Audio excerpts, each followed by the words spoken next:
Здравствуйте, дорогие зрители! И мы с вами продолжаем говорить о счастье, как быть счастливыми и что нам мешает быть счастливыми. И мы с вами закончили на деформации личности. И сегодня хотелось бы привести вам в пример, какие чаще типы у нас в обществе встречаются. Первый тип – это психоастеники. Само понятие психо-психея, частица отрицания, стения, сила. То есть, другими словами, нет психических сил у этого человека.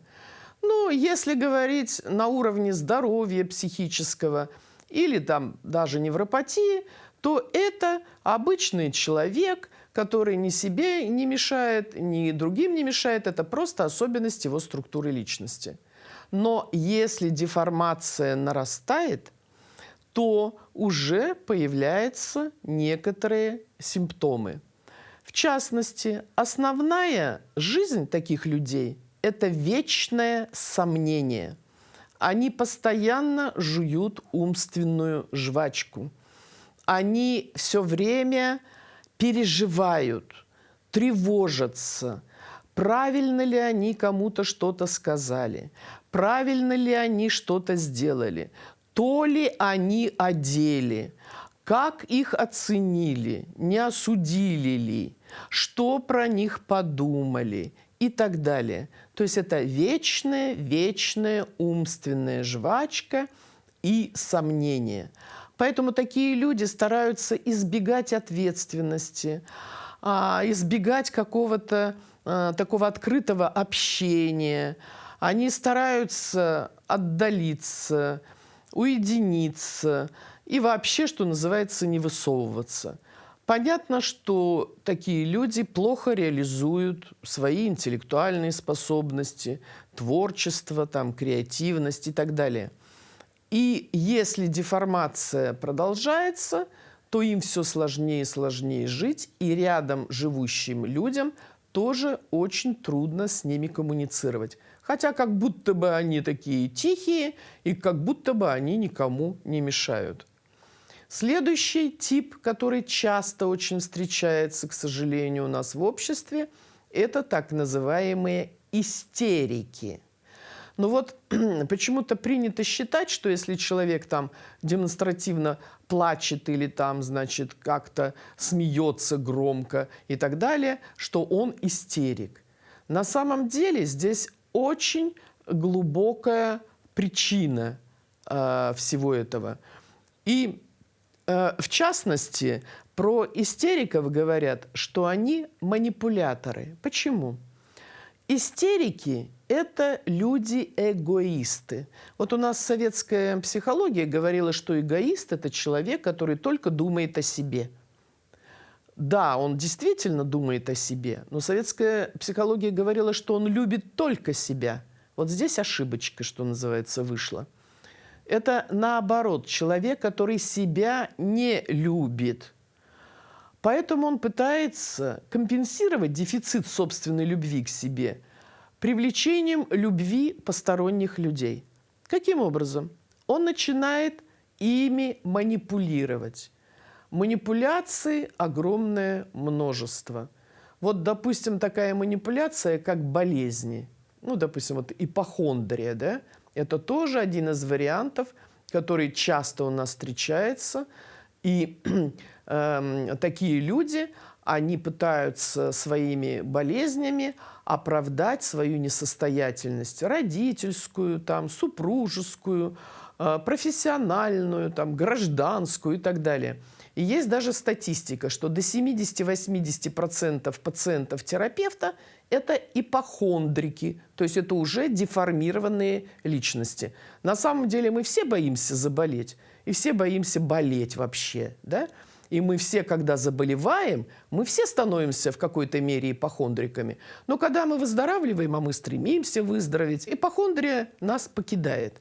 Знаете, однажды как-то я, посещая поликлинику, обратила внимание, как в очереди две женщины доказывали, что у каждой гипертоническая болезнь более гипертоническая болезнь, чем у другой. Было очень смешно это слушать, но мне уже было понятно, что это женщины уже с очень выраженной деформацией личности именно истерического плана и именно проявленности ипохондрии. Еще такая манипуляция. Такие есть спасатели, да, люди.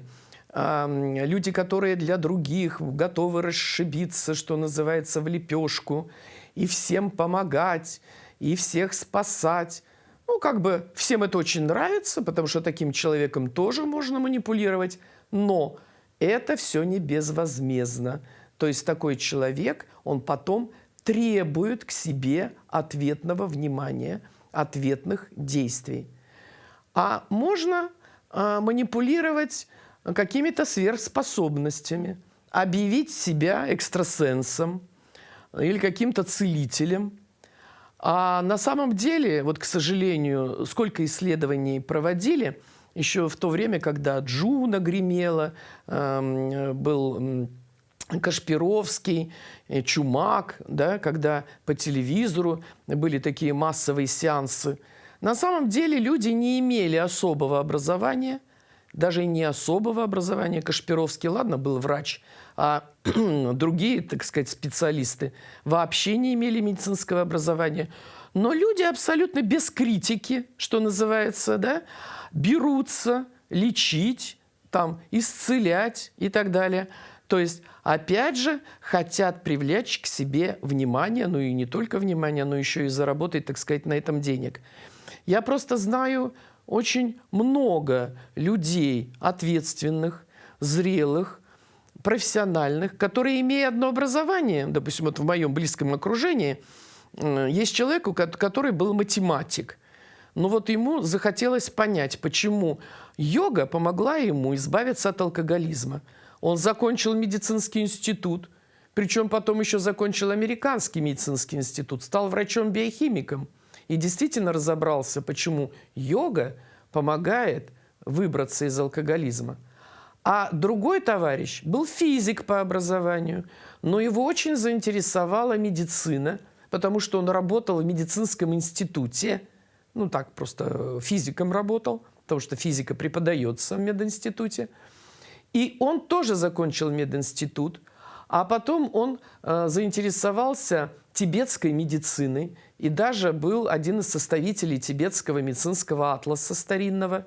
И он практикует как врач. То есть люди, которые почувствовали в себе желание лечить, помогать, получили специальное образование. И действительно, да, помогают профессионально людям, не объявляя себя там какими-то особенными. Поэтому очень будьте внимательны в вашем окружении и вы сами, насколько вы истеричны и насколько вы хотите манипулировать другими людьми. Поэтому запомните, что истерики – это эгоисты, то есть люди, которые себя не любят, и это манипуляторы. Как же определить манипулятора? Очень просто. Даже не надо быть психологизированным человеком. А просто если человек вас напрягает, вот вы чувствуете, почему-то вот этот человек вас напрягает. Все, значит, вами он манипулирует. Ну и также следите, кого вы напрягаете. К сожалению, у нас растет еще другой тип психопатии, ну, то есть деформации личности, это так называемые эпилептоиды. То есть если в норме структура личности эпилептоида, ну, она вот, можно сказать, даже хорошая. Почему? Эпилептоиды – люди основательные, эпилептоиды – люди ответственные, работящие. Пока они не доделают какую-то работу, они ни за что не отвлекутся ни на что.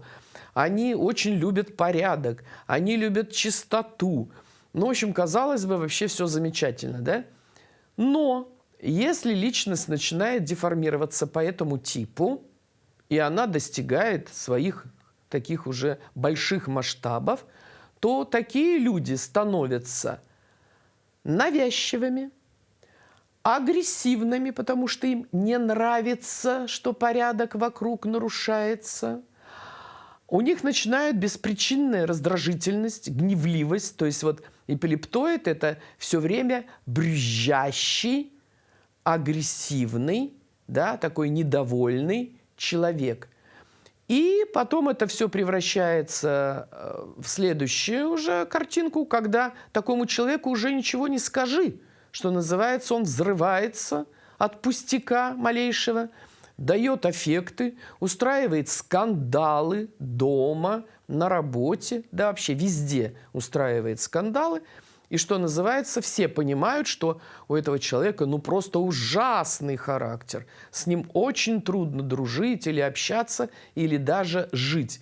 Вот ко мне обращаются в основном уже люди преклонного возраста, семейные пары, когда жена, ну чаще почему-то жена, ну потому что алкоголизация у мужчин выше, да, всякие вредности, вот, там, дерутся, по голове получают, и поэтому вот это вот проявление становятся более выраженными, тяжелыми, жалуются, что с мужем невозможно жить. Я знаю очень много историй, когда люди вместе живут больше 60 лет, уже очень преклонного возраста, там, под 90 лет, дерутся супруги между собой, ненавидят друг друга. Почему? Потому что один из них эпилептоид.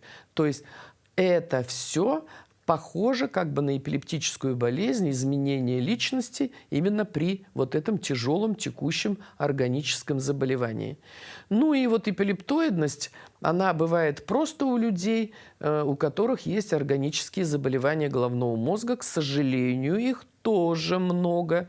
Связано это с тем, что у нас нет естественного отбора, у нас дети рождаются и все живут, даже невзирая на то, что рождаются микроскопических размеров, там буквально полкило, но всех выхаживают, а в дальнейшем родители не обращаются к специалистам и не лечат своих детей, а потом это все нарастает, личность меняется и становится ненужной ни для себя, ни для общества. Поэтому будьте внимательны к себе и к близким, и будьте счастливы.